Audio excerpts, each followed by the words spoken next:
Oke, Assalamualaikum warahmatullahi wabarakatuh. Saya ingin melanjutkan project toko WMB.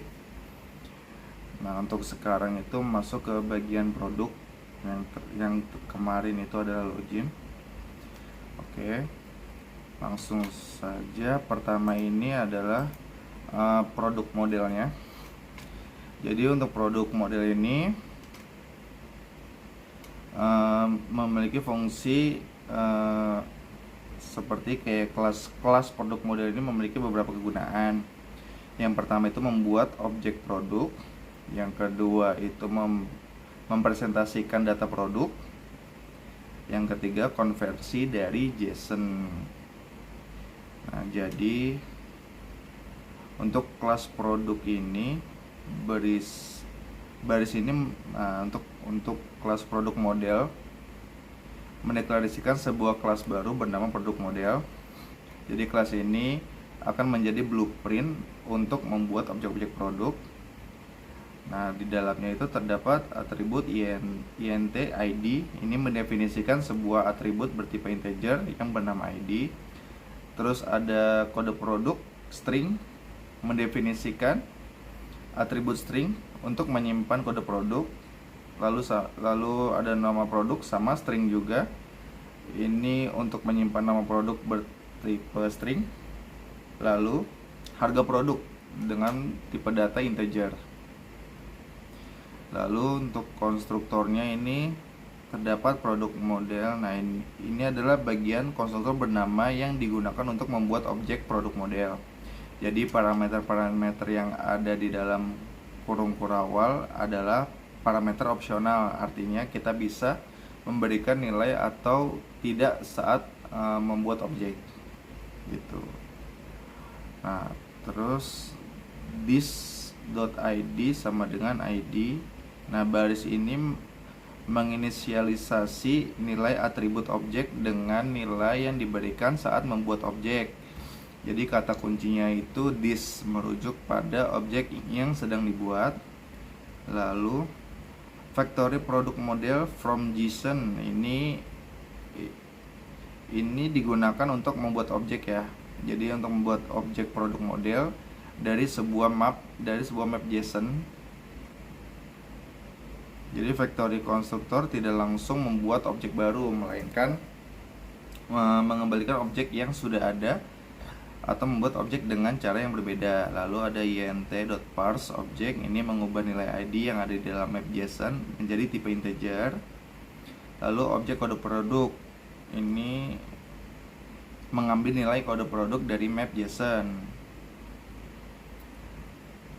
Seperti itu. Oke, lalu ini adalah produk view list. Jadi ini mempresentasikan halaman yang menampilkan daftar produk. Jadi bagian penting dari kelas ini adalah method build. Nah, ini yang membuat struktur dari halamannya. Seperti ada app bar. Bagian atas halaman berisi judul list produk. Terus ada drawer juga, ini menu navigasi samping yang berisi opsi logout.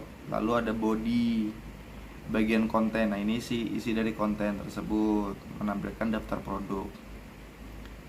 Seperti itu.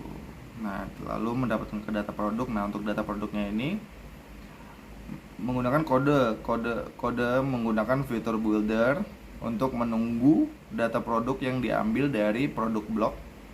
Lalu ini produk block ini diasumsikan sebagai kelas lain yang bertugas mengambil data produk dari sumber data. Nah, sumber data kita ini API ya. Lalu jika data berhasil diambil, maka widget list produk akan dibangun dengan data tersebut, seperti itu. Lalu menampilkan daftar produk. Jadi widget list produk menggunakan list view builder untuk membangun daftar item produk secara dinamis. Lalu setiap item produk diawali oleh widget item produk. Lalu ada menavigasi ke detail produk. Jadi widget item produk ini adalah sebuah gestur detektor yang akan merespon klik pengguna. Jadi ketika diklik, pengguna akan diarahkan ke halaman detail produk menggunakan produk detail view. seperti itu.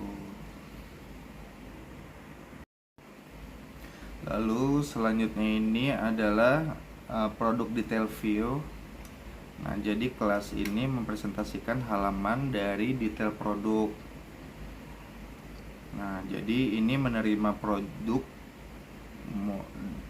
objek produk model sebagai properti produk yang berisi informasi produk yang akan ditampilkan. Jadi di sini tuh terdapat app bar yang di atasnya tuh judulnya detail produk, terus ada body. Nah, konten utama itu menampilkan informasi dari detail produknya. Nah, untuk menampilkan detail produknya ini, pertama ini kode ini menggunakan kolom untuk mengatur elemen secara vertikal, jadi vertikal ya. Lalu pertama ditampilkan gambar produknya menggunakan image.network dengan URL statis. Nah, di situ ada alamat URL-nya untuk menampilkan gambarnya. Lalu ditampilkan informasi produk seperti kode produk, nama produk, dan harga produk. Informasi ini didapatkan dari properti produk yang dikirimkan ke widget ini. Lalu terdapat widget tombol hapus edit. Nah, ini untuk menampilkan tombol edit dan hapus. Nah, pada tombol edit dan hapus, pertama ini adalah underscore hapus, tombol hapus edit. Ini menampilkan dua buah outline button, satu untuk edit dan satu lagi untuk hapus. Jadi tombol edit ini akan menavigasi pengguna ke halaman produk view dengan mengirimkan objek produk yang sama. Lalu untuk tombol hapus akan memanggil fungsi confirm hapus, jadi untuk menampilkan konfirmasi penghapusan. Seperti itu. Nah, untuk konfirmasi penghapusan ini, jadi rulesnya ini jadi fungsi dari si confirm hapus ini menampilkan dialog konfirmasi penghapusan menggunakan alert dialog. Nah, dialog ini memiliki dua tombol, tombol ya dan batal. Jadi untuk saat ini tombol ya belum memiliki implementasi untuk menghapus data disertakan komentar on press. Seperti itu, jadi belum memiliki implementasi ketika tombol ya ditekan ya.